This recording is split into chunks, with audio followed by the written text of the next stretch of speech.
12ാം വയസ്സിൽ സിനിമാ നിരൂപകയായി നിത മനോജ് 30ഓളം കുട്ടികളുടെ സിനിമകൾ കണ്ട നിത പുസ്തകമെഴുതി.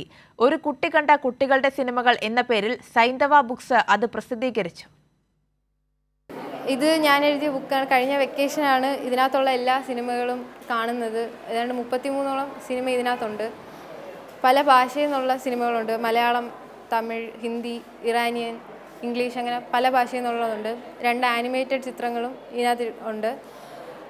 ഇതിനകത്തെല്ലാം കുട്ടികളുടെ പ്രശ്നങ്ങളാണ് മെയിനായിട്ടും വന്നിരിക്കുന്നത്. മധ്യവേനൽ അവധിക്കാലത്ത് കൊല്ലം മയ്യനാട് സ്വദേശി മനോജ് രാഖി ദമ്പതികളുടെ മകൾ 8ാം ക്ലാസ്സുകാരി നിത കണ്ട മലയാളം, തമിഴ്, ഹിന്ദി, വിദേശ ഭാഷാ ചിത്രങ്ങളുടെ കുറിപ്പുകളാണിത്. പതേർ പാഞ്ചാലി, കുമ്മാട്ടി, ഒറ്റാൽ, താരേ സമീൻ പർ, അയാം കലാം, കാക്കമുട്ടൈ, ദി കിഡ് തുടങ്ങി 30ഓളം ക്ലാസിക് ചിത്രങ്ങളും അനിമേഷൻ ചിത്രങ്ങളിലും നിതയുടെ നിരൂപണത്തിന് വിധേയമായി. ഇറാനിയൻ സിനിമകളും ഇക്കൂട്ടത്തിൽ ഇടം നേടി. ലോകത്ത് എവിടെയും കുട്ടികൾ ചില പ്രശ്നങ്ങൾ നേരിടുന്നു. പട്ടിണി, കുടുംബ പ്രശ്നങ്ങൾ, അനാഥത്വം, നഷ്ടപ്പെടുന്ന വിദ്യാഭ്യാസം. ഉഡാൻ എന്ന ചിത്രത്തിൽ കുടുംബമായിരുന്നു പ്രശ്നമെങ്കിൽ കാക്കമുട്ടയിൽ ദാരിദ്ര്യം.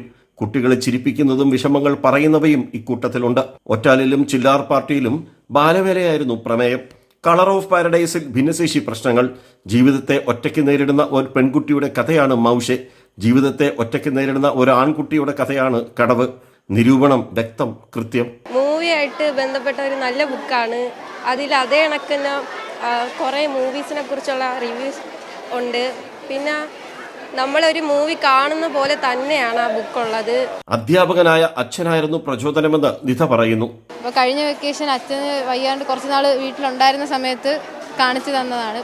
ഞാൻ മാംഗോ ക്ലാസിക്കിൻ്റെ അങ്ങനെ ഇംഗ്ലീഷ് ആയിട്ടുള്ളതാണ് വായിക്കുന്നത്. എനിക്ക് ഏറ്റവും ഫേവറേറ്റ് ചാൾസ് ഡിക്കൻസ് ആണ്. LP സ്കൂളിൽ പഠിക്കുമ്പോഴാണ് മകളിലെ എഴുത്തുകാരിയെ തിരിച്ചറിഞ്ഞതെന്ന് പിതാവ് മനോജ് കൈരളി ന്യൂസിനോട് പറഞ്ഞു. വെക്കേഷനിൽ ആ സ്കൂൾ വിട്ടു പോകാനുള്ള ഒരു വൈഷമ്യത്തെക്കുറിച്ചുള്ളൊരു പേപ്പറിൽ എഴുതിയിട്ട് അതിങ്ങനെ ചുരുട്ടിക്കൂട്ടി കളഞ്ഞിട്ട് അപ്പോൾ ഞാൻ വായിച്ച് നോക്കിയപ്പോൾ എഴുതാനൊരു ശേഷിയുണ്ടെന്ന് മനസ്സിലായി. പിന്നീട് എഴുതാൻ ബുക്കുകൾ കൊടുക്കുമായിരുന്നു. എനിക്കൊരു ഹോം ലൈബ്രറി ഉണ്ട്. അപ്പോൾ ബുക്കുകൾ വായിക്കാൻ കൊടുക്കുമായിരുന്നു. ഇത് രണ്ടും പോലീസ്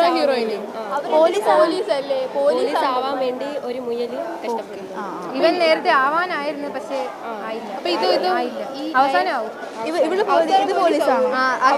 ഇവർ രണ്ടുപേരും കൂടി തെളിയിച്ച് ഇവൾ ഓൾറെഡി ആണ്. ഒരു കുട്ടി കണ്ട കുട്ടികളുടെ സിനിമ, ഏതാണ്ട് 30ലധികം സിനിമകൾ, അത് 4 ഭാഷകളിൽ, ഹിന്ദി, മലയാളം, തമിഴ്, ഇംഗ്ലീഷ്, അങ്ങനെ ആ വിവിധ ഭാഷകളിലെ സിനിമകളുടെ ഒരു നിരൂപണമായിരുന്നു നമ്മുടെ നിത മനോജിൻ്റെ ഈ ഒരു എഴുത്ത്. ക്യാമറമാൻ അയ്യപ്പദേവിനൊപ്പം രാജ്കുമാർ.